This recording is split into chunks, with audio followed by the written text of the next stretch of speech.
Sesudah peristiwa-peristiwa ini, maka Haman bin Hamedata orang Agag dikaruniailah kebesaran oleh Raja Ahasuerus, dan pangkatnya dinaikkan serta kedudukannya ditetapkan di atas semua pembesar yang ada di hadapan Baginda.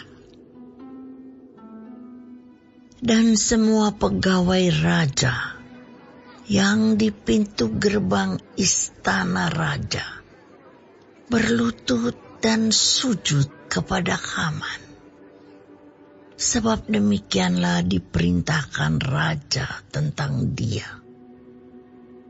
Tetapi Mordekai tidak berlutut dan tidak sujud.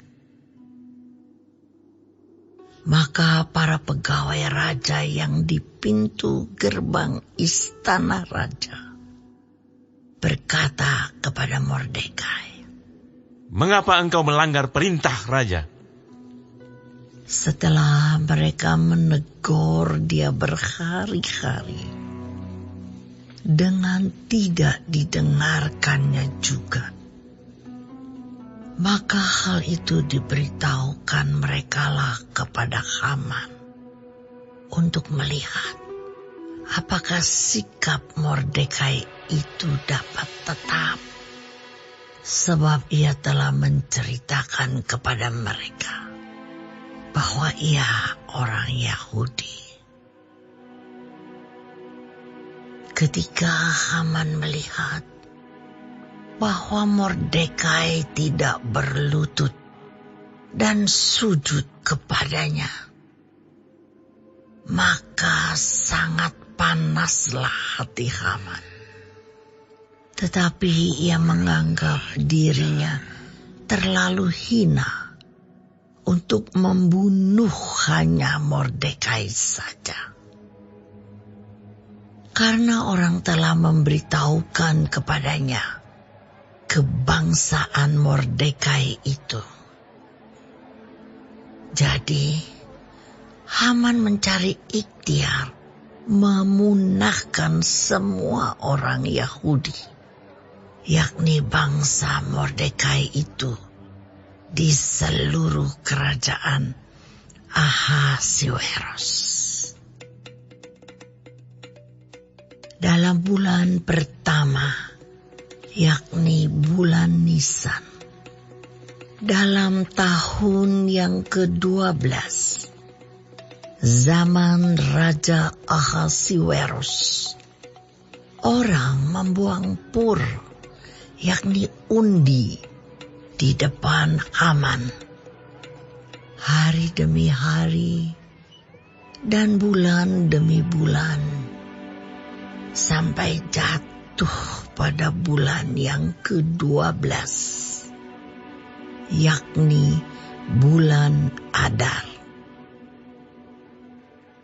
Maka sembah Haman kepada Raja Ahasuerus, "Ada suatu bangsa yang hidup tercerai-berai dan terasing di antara bangsa-bangsa di dalam seluruh kerajaan Tuanku. Dan hukum mereka berlainan dengan hukum segala bangsa. Dan hukum raja tidak dilakukan mereka, sehingga tidak patut bagi raja membiarkan mereka leluasa. Jikalau baik pada pemandangan raja, hendaklah dikeluarkan surat titah untuk membinasakan mereka. Maka hamba akan menimbang perak 10.000 talenta dan menyerahkannya kepada tangan para pejabat yang bersangkutan, supaya mereka memasukkannya ke dalam perbendaharaan raja."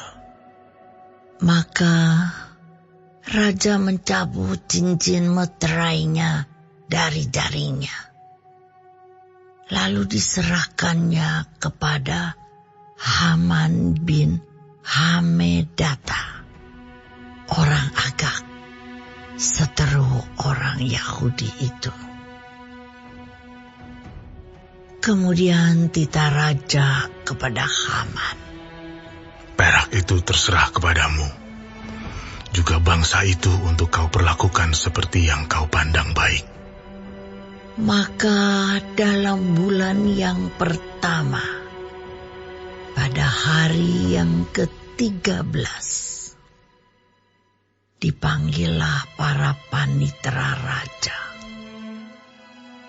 Lalu sesuai dengan segala yang diperintahkan Haman, ditulislah surat kepada wakil-wakil raja, kepada setiap bupati yang menguasai daerah, dan kepada setiap pembesar bangsa, yakni kepada tiap-tiap daerah menurut tulisannya, dan kepada tiap-tiap bangsa menurut bahasanya. Surat itu ditulis atas nama Raja Ahasuerus dan dimeterai dengan cincin meterai raja. Surat-surat itu dikirimkan dengan perantaraan pesuruh-pesuruh cepat ke segala daerah kerajaan, supaya dipunahkan, dibunuh, dan dibinasakan semua orang Yahudi, daripada yang muda sampai kepada yang tua, bahkan anak-anak dan perempuan-perempuan pada satu hari juga, pada tanggal 13 bulan yang ke-12, yakni bulan Adar, dan supaya dirampas harta milik mereka.